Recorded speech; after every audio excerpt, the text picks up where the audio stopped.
Thank you. Thank you very much. I'm really glad to see so many of you here. Welcome, and thank you to Rodney for putting me on this schedule. I'm really grateful.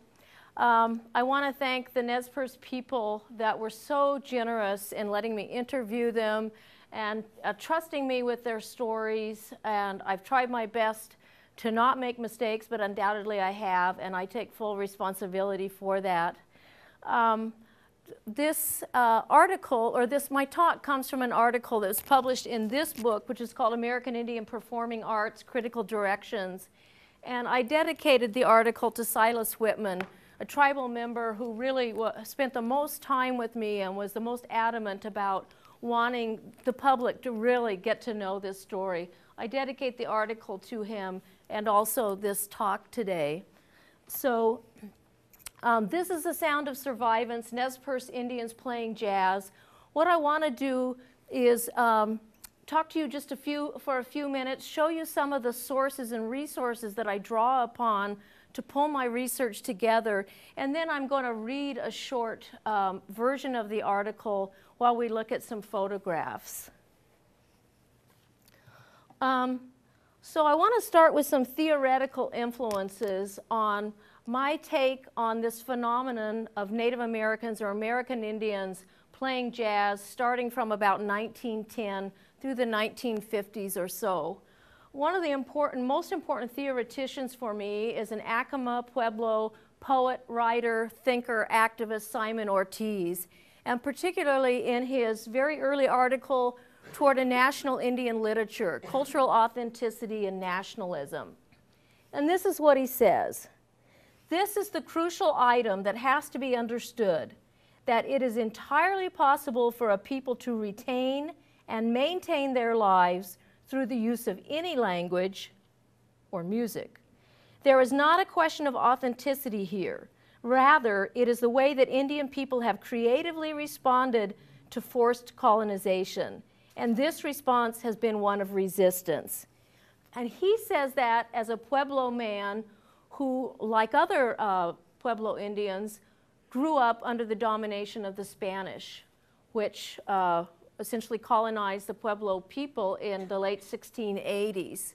So he's trying to explain to people that, well, we may be speaking Spanish or we may be speaking English, but we are still Indians. That's not where authenticity comes from. We're familiar with a lot of stereotypes, a lot of thinking about Indians that somehow they can't be authentic if they're not traditional. And what is tradition? Does that mean speaking your language? Well, what if you've never had the opportunity to learn your language? So he makes us think differently about what is authenticity, what is tradition. And he's arguing that it's resistance to essentially being snuffed out as an individual or a group is what is authentic about Native people. Another influence on me is from David W. Samuels, who has a work called Putting a Song on Top of It, Expression and Identity on the San Carlos Apache Reservation. And he says, the produced nature of culture, the creative negotiation of personal and social identities within shifting fields of social power, history, and imagination has led to the envisioning of cultures as open-ended, constantly being made and remade, worked and reworked. Within that context, the relationships between cultures and identities are not fixed. Rather, identities are emergent, produced out of the practices and expressive forms of everyday life. Traditions are not simply handed along from one generation to the next. Part of their enduring power comes from the possibility for their strategic reinvention in order to speak strongly and in new social and political context. So again, he's helping us learn to resist the idea that for somehow certain people, certain groups, certain traditions never change, which is often a stereotype that we hold up to Native people. And of course, culture changes all the time. That's where where the universal comes in. Every culture changes, adapts, creates. Philip Deloria, who is the son of Vine Deloria, has done really important work on this. The idea of Indians and the idea of Indians, of even people playing Indians. His first book is about playing Indians. It's called Playing Indians. If you think about it, in the Americas, we can go back at least to the Tea Party. I mean, the original Tea Party. Jeez, oh God. Yeah, like 3 months ago. No, we can go clear back to the original Tea Party, sports mascots, over and over. The marketing of consumer products. What does it mean when you put an icon or a symbol of an Indian on it? What does that give to you? Well, Philip Deloria's newer book is called Indians in Unexpected Places, and this was really important to this project. And he argues in it that Indians took advantage of the opportunities that arose from colonization and actively participated in the making of American modernity and popular culture. So again, here we're hitting up against that stereotype that Indians are simply victims of hegemonic mainstream culture. There's a lot more. They're actually participating, taking advantage of opportunities that come their way and helping to create modernity and popular culture.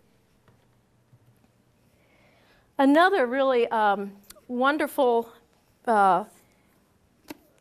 addition to my research, and now a good friend, is a really wonderful book by John Trautman. It was, I was working from his doctoral thesis, which now has been published as this incredible book called Indian Blues, American Indians and the Politics of Music, 1879 to 1934. He talks in it about how music curriculum was part of the assimilation project. In fact, music education was a large part of the coercive assimilation project that the Indian boarding schools took on. What he finds, though, through his research, is that music provides agency for making a critique.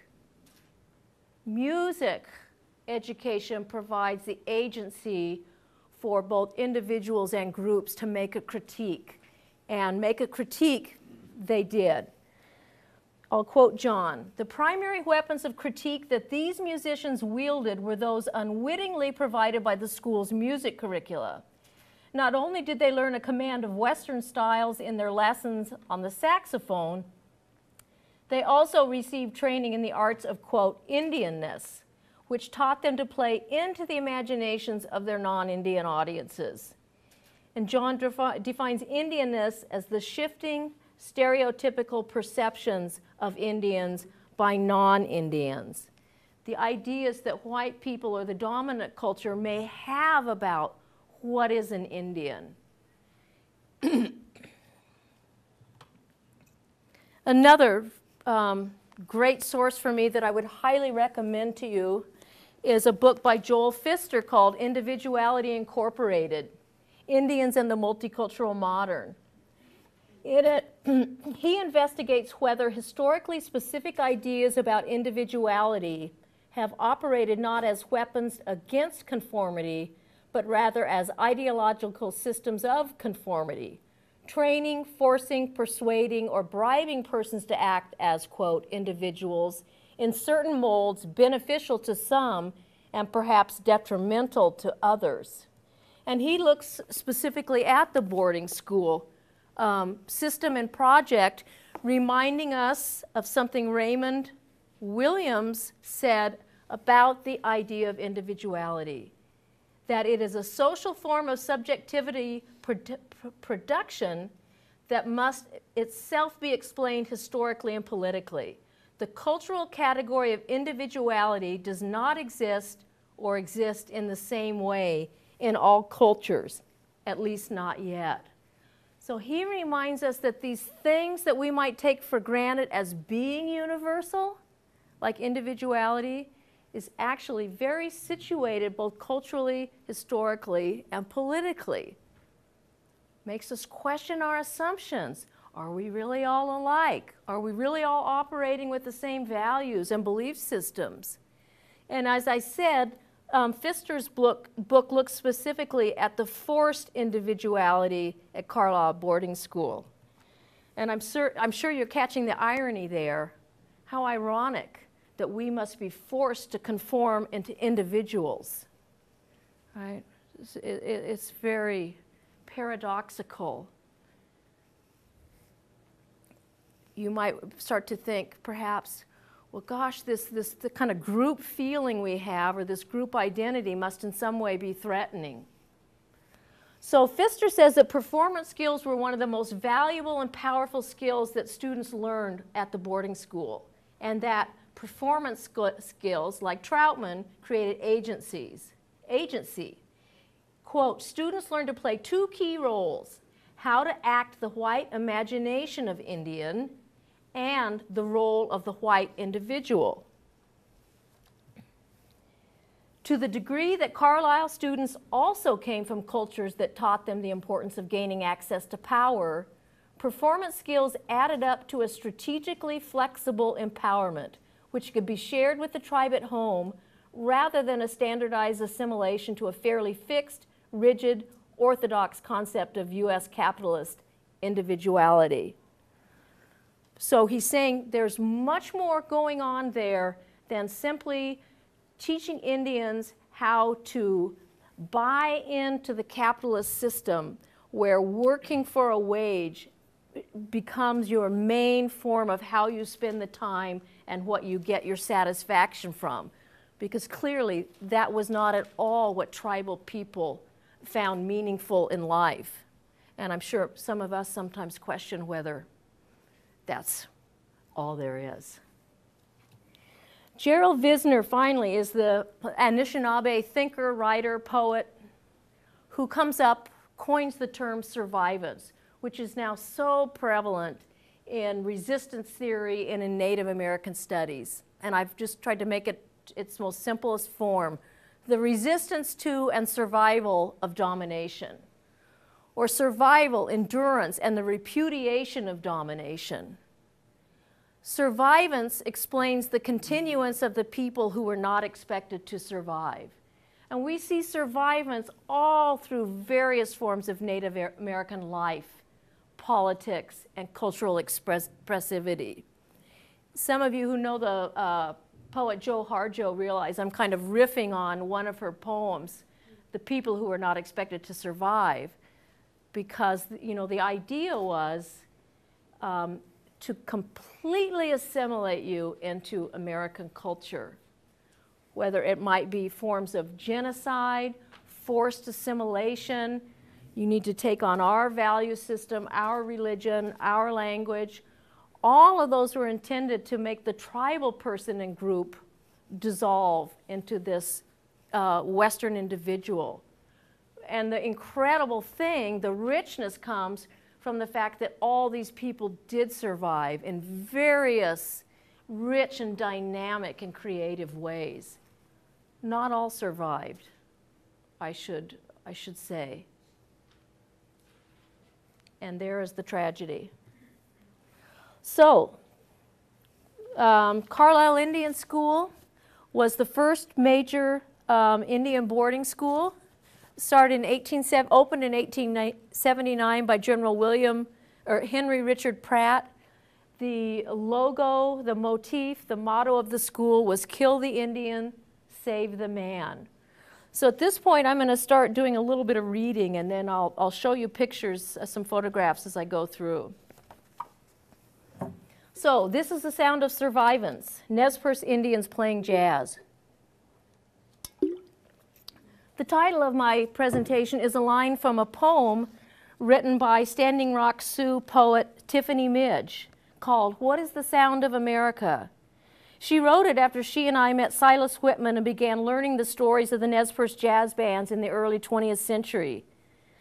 At one of the lowest points in American Indians' political power, American Indian musicians engaged in a performative cultural politics of music in an expression of self-determination and to obtain political power for their nations. 19th and early 20th century government assimilation programs specifically emphasized Western music traditions in order to convert and, quote, civilize Indians. Yet Native people found ways to resist assimilation and to celebrate difference, uniqueness. Indians transformed a musical education that began with the military marches of John Philip Sousa into one of the most liberatory of all musical genres, jazz. This performance history reinforces our understanding, to paraphrase David Samuels in putting a song on top of it, that tradition is not static, identities are emergent, and Native people make things their own in the interest of the continuance of the people. Beginning in 1879, the year former Army Captain Henry Richard Pratt opened the Carlisle Industrial School for Indians, music was a critical part of the boarding and day school experience.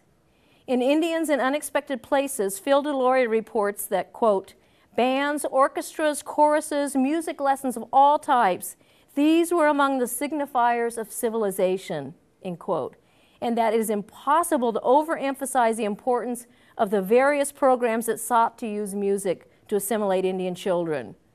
Both on and off reservation U.S. government schools for Indian children operated on a military model, emphasizing discipline and regimentation, with music playing an integral role in inculcating and enforcing that regimentation.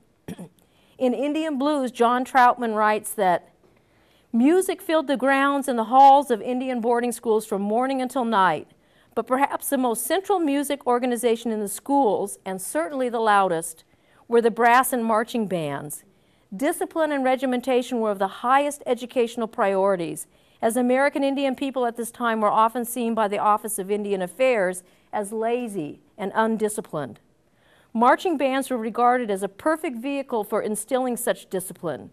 The students' bodies were regulated and regimented not only through the music of the band, but also through bugle calls and whistles that commanded the students 29 times a day at Carlisle to wake, eat, work, attend class, study, and go to sleep at night. While music may have controlled students' movements at these schools, music also provided opportunities for students to resist the school's assimilation policies. Indeed, music and other forms of performance at boarding schools provided agency that helped students retain their tribal identity and values.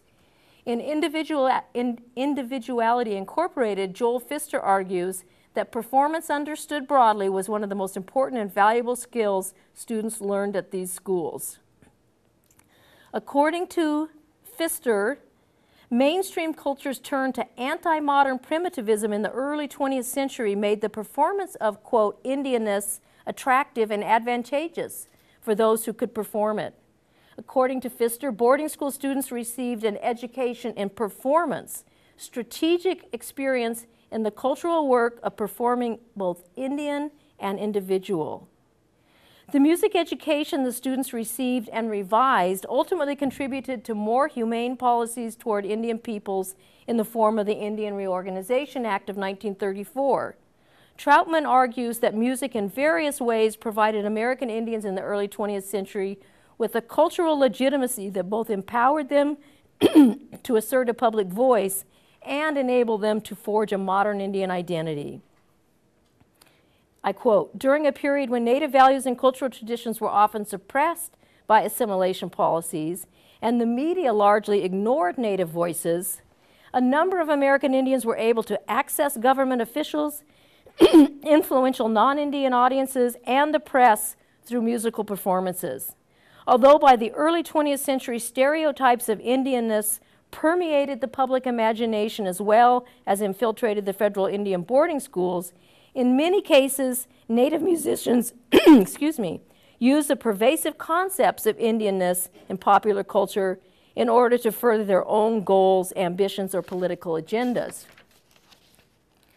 Trautman shows that the practice of music is exceedingly political, not necessarily based on content, but on the context of the music, and that this was true both for assimilation reformers and for Indian musicians who used their education for their own purposes. By the early 1930s, hundreds of Indian musicians were touring the country in the form of jazz ensembles and other arbiters of American popular music.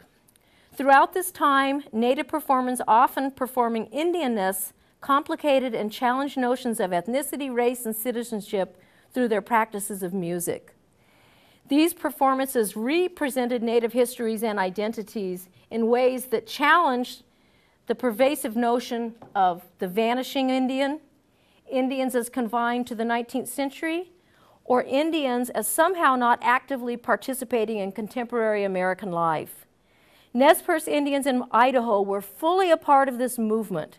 They were forming dance bands, traveling the country entertaining both Indian and non-Indian audiences, resisting government efforts to detribalize them, and creating a proud legacy for their descendants and communities.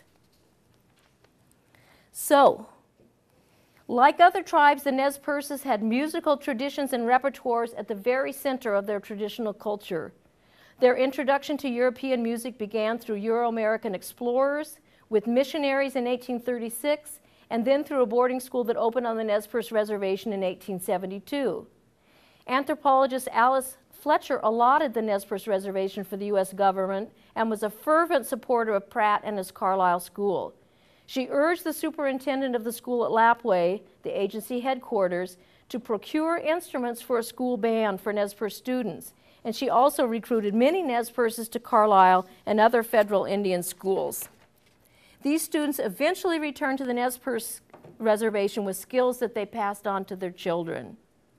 Soon after the turn of the century, Nez Perce musicians living on the reservations began forming popular dance bands, playing ragtime, Dixieland, and big band music. One of the earliest of these bands was the Harmony Chiefs, photographed on the Nez Perce Reservation in Lapwai in 1926. Instrumentation included the then fashionable combination of banjo and tuba providing rhythm and bass, 3 saxophones, violin, clarinet, drum kit, and piano. They probably played popular dance numbers for 1926, such as Muskrat Ramble, 5'2", Eyes of Blue, and Where'd You Get Those Eyes? The musicians are dressed in a combination of Nez Perce regalia and Euro-American clothing. You'll notice that some wear moccasins and some have on hard-soled shoes, with feather headdresses featured predominantly. This photograph is striking in how powerfully it conveys the idea of Indianness and at the same time Nez Perce culture through regalia as well as popular music trends for 1926.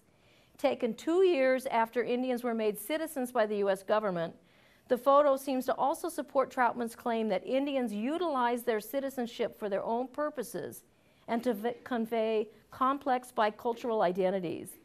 Though little is known presently about the Harmony Chiefs, the array of instruments suggests the skill and dedication of these musicians. And I apologize for the poor quality of this photograph. A Nez Perce band performing in the 1930s were the Lollipop Six. It included Nez Perces and non-Indians, a not uncommon musical collaboration, as Indians and whites had lived in close proximity since allotment, which resulted in non-Indians owning most of the land on the Nez Perce reservation. And the history of this band, the history of it still needs to be done. After millennia of musical traditions at the center of tribal life, playing music is fraught with political implications.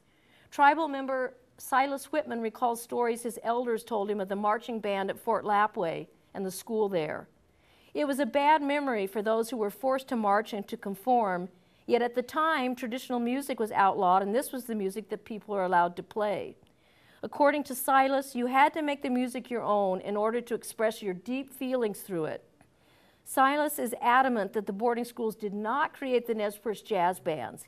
He emphasizes that many Nez Perces already had a crafted an appreciation for popular music regardless of the boarding schools, and that many of these musicians learned to play by ear. He insists that a school cannot create a musician who does not already have an internal, inherent musicality. Silas's insight is a testimony to Indian people's ability to resist, adopt, and alter new phenomenon for their own purposes. He remembers that some of the musicians who played popular music faced condemnation from Christian Indians on the reservation. Nez Perce musicians also faced limitations in where they could play due to the remoteness of the geography and discrimination against Indians. According to Silas, many fine Nez Perce musicians never got the opportunity to experience playing for audiences. The longest lasting, farthest traveling, and most well-known dance band of this era was the Nez Perceans. The Nez Perceans played from British Columbia to Arizona and performed from roughly the late 1920s through the 1940s as a full orchestra and into the 1970s and 80s as a small combo. Several children of the original band played in the later versions of the Nez Perceans. Although the Nez Perceans apparently made some recordings, family members have been unable to locate them. And much of the band's sheet music and memorabilia was destroyed in house fires over the years. Some of the Nez Perceans were formally trained and some were self-taught. The father of multi-instrumentalist arranger Tony Whitman had attended Haskell in the 1920s and taught music at several Indian schools in the Northwest. Drummer Fox McCormick's father had learned the trumpet at Chemawa, the federal Indian boarding school near Salem, Oregon. Fox McCormick, who was born in 1907, got his first set of drums around the age of 10 and played from then on. While young teenagers, Fox and his cousin Titus White got music lessons from a local farmer in return for harvesting hay for him. In the 1920s and 30s, and here's a larger version of the band.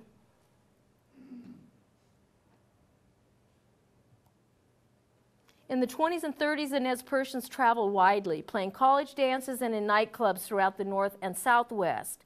Drummer Fox McCormick's daughters recall that the band sometimes traveled by hopping trains and delighted in photographing each other at state signs. And these are photographs loaned to me by the McCormick family, more specifically Veronica Mae Taylor and her sister Loretta Pinkham. Fox was their father, and this is he on the right. And Fox's grandson is in the audience if he wants to point out his grandfather too. I'll ask Arthur to come up if he wants, if you have questions for him, because he has grown up with this beautiful story in his family. Fox was clearly the fox, the lady killer of the band. Not saying that he was the skirt chaser, but he definitely, all the people I ran into said, oh man, he was just so handsome and such a good player. We'll look at him again. He is remarkably handsome. Okay, I photographed some original newspapers in the Wallowa County Chieftain in the newspaper's archive in Joseph, Oregon. So this is from 1947. The Nez Perceans played at the Chief Joseph Days Rodeo celebration in Joseph, Oregon from its inception in 1946 and for several years following. You may know that Joseph, Oregon is located in the homeland from which the Wallowa or Joseph band and the Nez Perces were forced to leave in 1877. Although the non-Indian organizers of Chief Joseph Days may have hired the band at least partly for the authenticity they were perceived to provide, I imagine this particular engagement as an act of resistance to the Nez Perces' forced eviction and at least a temporary repossession of their beloved home. And it's important also to know, I've learned from Nez Perce people, that they never completely left the Wallowa Valley.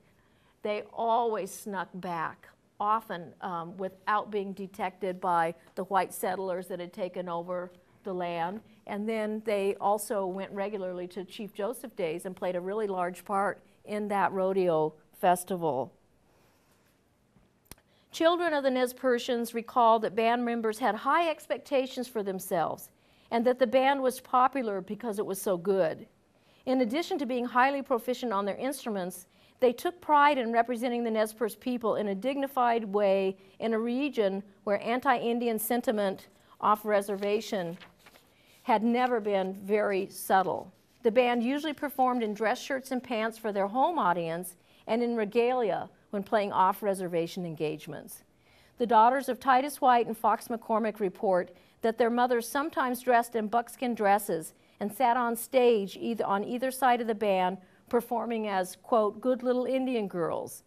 The children also recall sleeping in instrument cases in the kitchens of venues where their parents were performing. And that scene makes me want to make a film out of this, because they really can remember, you know, sleeping in the cases of their parents' instruments. It's just really remarkable. Silas Whitman recalls that band members and their families ate in the kitchen of the clubs they were playing because they weren't welcome to eat in the restaurant or mingle with the paying customers who were there to dance. The band was expected to perform and then leave town. Despite not being completely accepted, the musicians knew how to ignore these slights and stay focused on what was important to them, sharing their music and culture with others. Wearing regalia undoubtedly pleased audiences with its colorful display and may have exploited non-Indians' fascination with the primitive, but for these musicians, dressing Indian was foremost a way to share their identity and culture and to show that Nez Perce identity and musical excellence went together. Their performances also made clear that their full participation in modern American life. And the photo from around 1946 is striking in its evocation of patriotism, Indianness, and popular music. And I'm not sure if I can get back to it, but it had well, there you can see it. It has an American flag, a U.S. flag on either side of the stage. Whoops. So I want to talk briefly about a very small part of the article that I call We into Me and Native American Survivance. Oral history reveals that the Nez Perce Reservation was rich with musicians and bands in the early to mid 20th century, with members of the Nez Perceans playing in numerous side bands. Nez Percean saxophonist, singer, arranger Titus White sometimes led the Chief White Band and Chief White and his Redskins. By all reports, Titus White was a tremendously talented musician who was strongly influenced by African American musicians. He lived for a time in Los Angeles and while there immersed himself in the African American music scene. He was deeply impressed by the depth of emotion expressed by black musicians he heard, and in fact all of the Nez Perceans seemed to have felt a sense of kinship with black musicians. Band members, children delight in telling the story of the Nez Perceans crossing paths with Lionel Hampton's band in Portland, Oregon, and the many jam sessions that ensued during their week together. And I want to point out that at least 2 Nez Perce women sang with these bands at times. Here at the piano you can see a woman named Jane Spencer and a woman whose first name is failing me at the moment, Joyce White, played later, and I don't have her story yet. And unfortunately, she passed on right as I was finishing this project, but I need to go back and find that story. So women were a part of this as well. The Nez Percean sense of connection with African Americans suggests to me why jazz may have been a particularly satisfying musical genre for Native American musicians at a time when their tribal values and identities were under assault by Western individualist ones. Jazz's tradition of both collective playing and individual soloing seems analogous to the social and psychological challenges Indians were negotiating during the assimilation era. Jazz allows for expressing and preserving a collectivist identity while also asserting an individual identity in ways that enhance self-esteem and self-efficacy. Children of Nez Perce jazz band members emphasize their parents' pride in culture and self and their resilience in the face of racial prejudice. Elders who had experience with non-Indian society prepared younger people for the slights they might receive and taught them how not to let it cause psychological or physical harm. Nez Perce and other musicians who performed popular music at this time were able through their performances to assert a politics of self-determination. Their performances demonstrated that being Indian was not about defeat and dejection or about becoming, quote, imitation white men, which is what the boarding school wanted. Though colonization and assimilation programs have inflicted much long-lasting trauma and suffering on Native Americans, Nez Perce's and other Indian jazz bands are striking examples of the skillful negotiation of and challenge to those assaults. They exemplify Gerald Visitor's concept of survivance, survival plus resistance, and the repudiation of domination, and making what Jace Weaver, a Cherokee religious scholar, refers to as, quote, a traditional future, living in the present, moving into the future while maintaining tradition. These musicians are revered in their home communities for their technical excellence, their sheer love of music, and the joy they brought to others by sharing their talents. They are respected for the courage and sacrifice it took to perform on the stage of American popular culture and for the manner in which they presented themselves as Nez Perce people. Nez Perce people performing Indianness and excellence in the jazz world is alive today in 21-year-old tribal member Julia Keefe. Julia grew up on the Nez Perce reservation dancing at powwows and by the age of 4 singing along to her mother's Billie Holiday and Ella Fitzgerald records.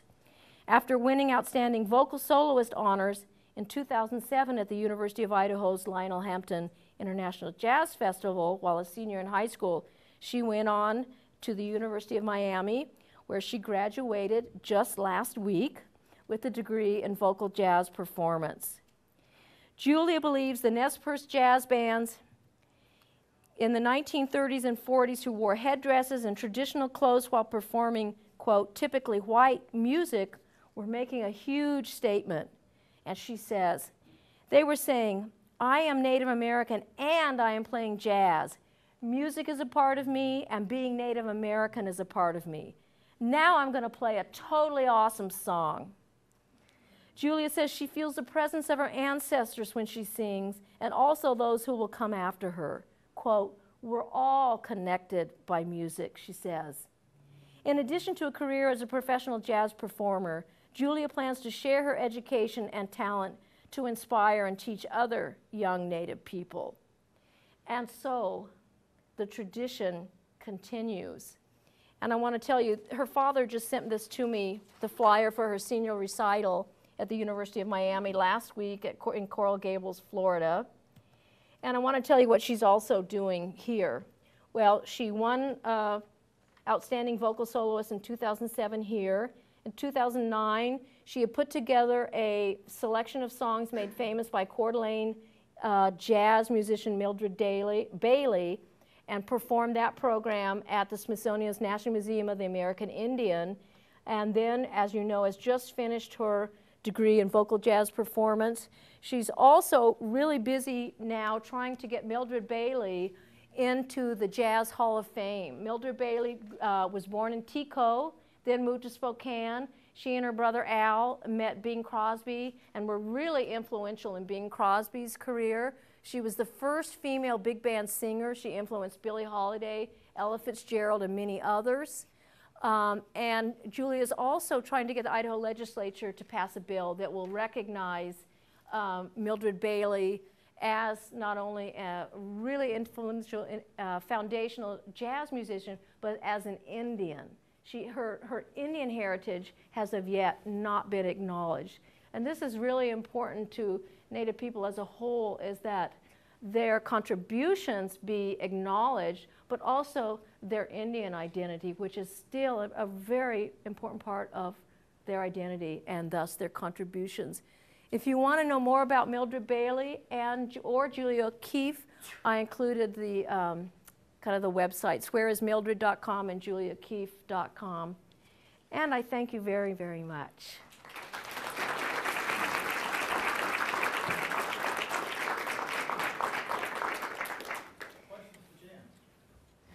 Yes. Could you explain further what is meant by having her Indian identity recognized?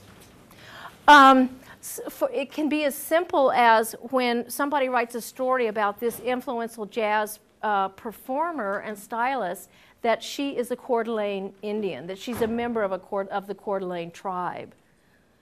In other words, sort of by default, when we have biographies of maybe white people like me, nobody's going to say, you know, she's a white girl that grew up in Lewiston, Idaho, because, you know, at this point, sort of, and I don't want to make assumptions about your identity, but sort of a white identity is taken as the universal norm, the mainstream.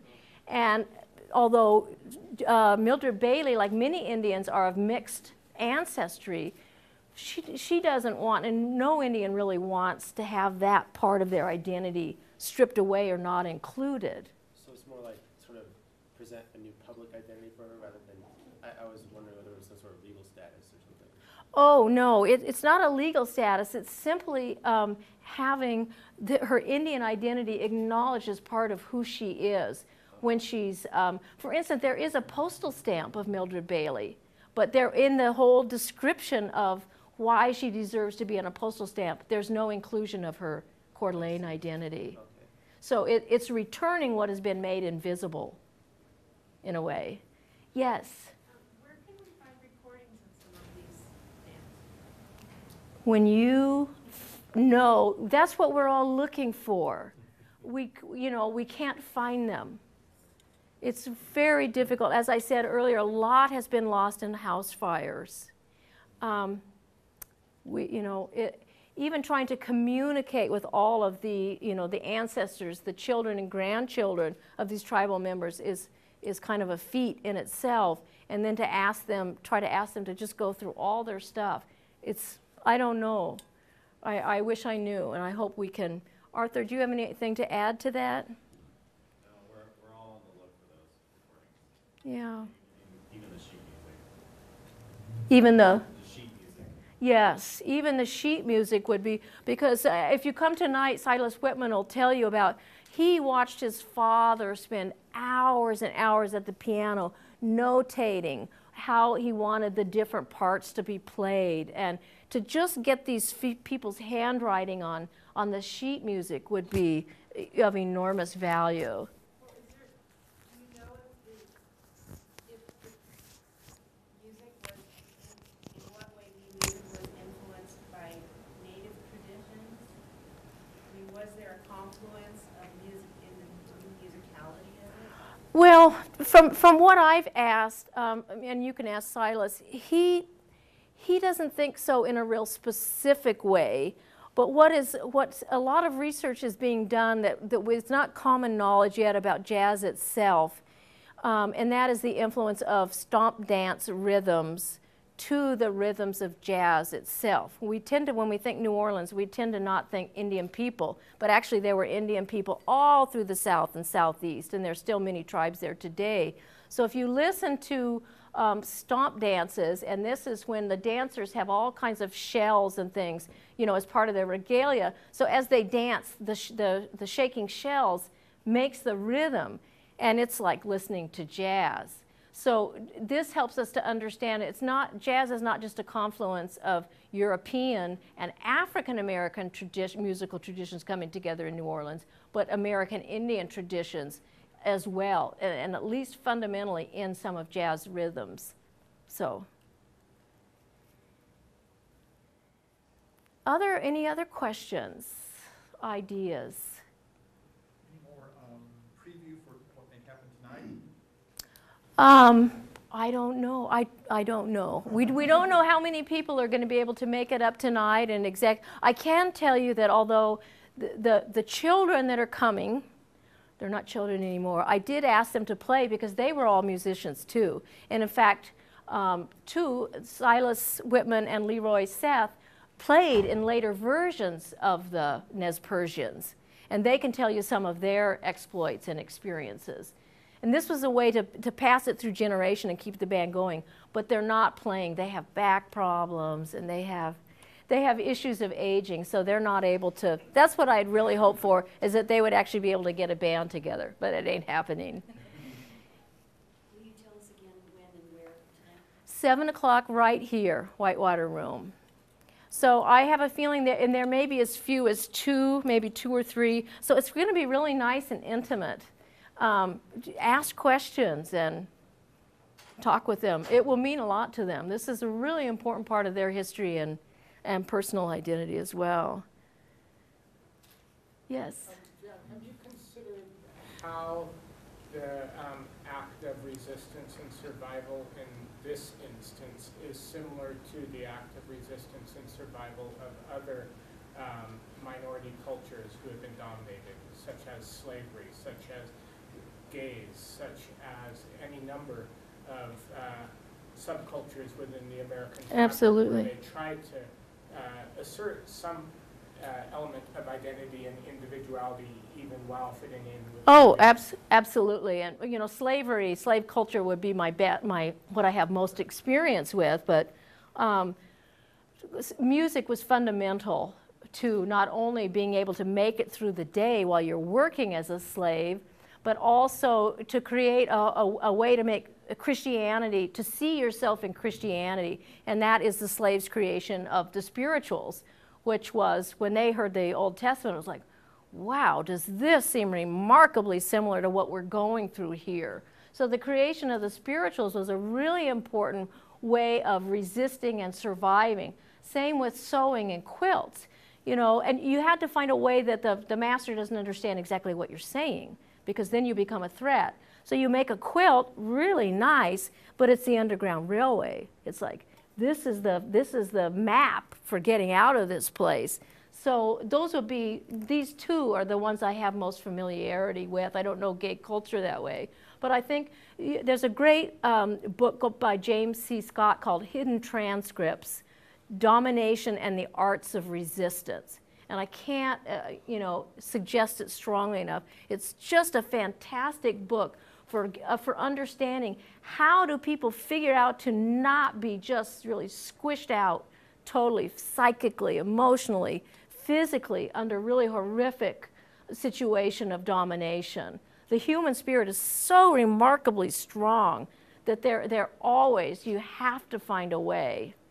So it's really, thank you, good question. Yes? I'm really intrigued by the comments you made early on about individuality and sort of individuality as a sort of social construction. And the question I guess I have concerned the survivance idea in connection with individuality is the idea that native individuality, that concept insofar as that concept in this context has to be understood as developing against the backdrop of the expectation that you're not going to survive, or like fighting against the forces that are working against your survival. Is that, I'm just trying to connect the individuality concept up with the survivance concept, and I'm not sure I understand that connection. Well, and I'm not sure Maybe how music fits into that too. Well, I'm not quite sure if I'm totally understanding, but I guess part of what I'd say is survivance is important because you have to figure out how to survive being forced to be an individual with values and habits that are really antithetical, for instance, to your spiritual sense of being and how you conceive family and how you conceive the world. Because once you accept this idea of Western capitalist individuality, that means you're going to have to say, well, you know, rock, water, deer, forest, you're no longer in a kinship relationship. They're asking me to give up my kinship relationship to everything that's around me. And they're asking me to compete against other people that I'm accustomed to more typically trying to work together so that we kind of all get through this, you know, feeling good and having our families intact.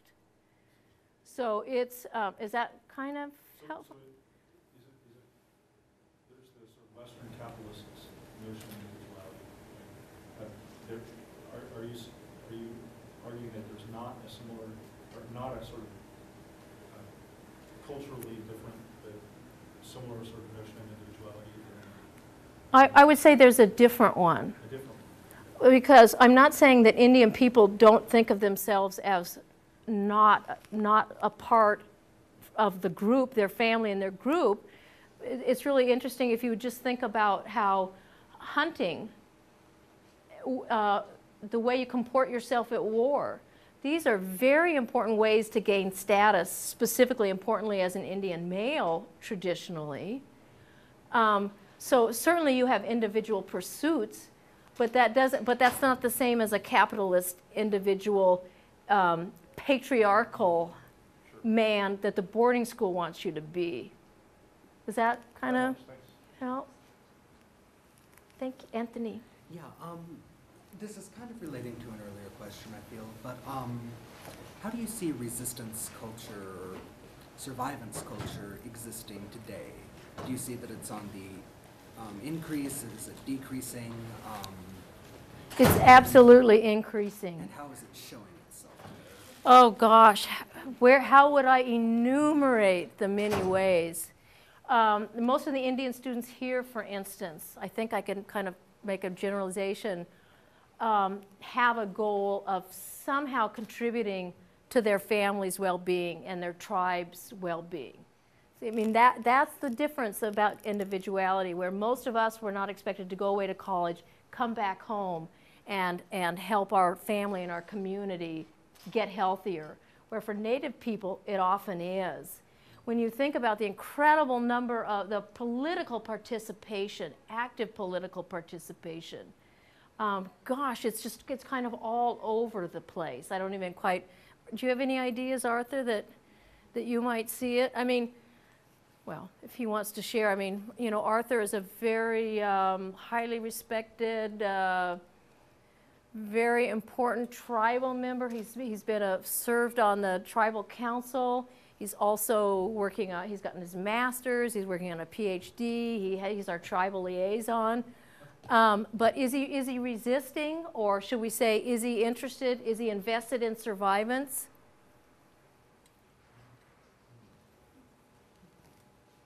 I think for me personally, I do have the same mentality that Jen just explained about wanting to be able to assist and try to help my tribal community become better and stronger and thrive.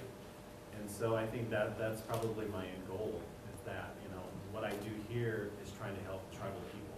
What I have to do here is trying to create a pathway for tribal people to come here and receive an education, but not to lose identity, and then to be able to take that back to their tribal community. Because there's you know, there can be a pro and con with education, and the loss of tribal identity is really the con, and that's what tribes now are fighting against. They want their tribal members educated, but at the same time they want them to be able to bring those strengths that they receive during their education process and bring those back home and be able to help the community, whether it's in the language program, whether it's in natural resources or education. And so that's the way I view myself here. And this is in the context, remember, historically, education, U.S. education, has been used to exterminate Indian identity. So that's why it's so important that, for instance, we include indigenous American Indian Studies programs, so you can go to school and even non-Indians learn about Indian culture and values so that it's not lost. Because we somehow, if we're really going to educate everyone, which is our responsibility, you know, we have to find a way so that education doesn't threaten identities like Indian identities or other identities. You shouldn't have to give up your identity to get an education. I think you can probably see a bit of that mix this weekend, where the senior high school gymnasium will be transformed into a very comfortable, sovereign Indian place where that living tradition comes together with students able to put on regalia that represents so many different traditions and different expressions and a future of hope. So I think we'll see you at the powwow, if not also this evening. Thank you very much, everyone.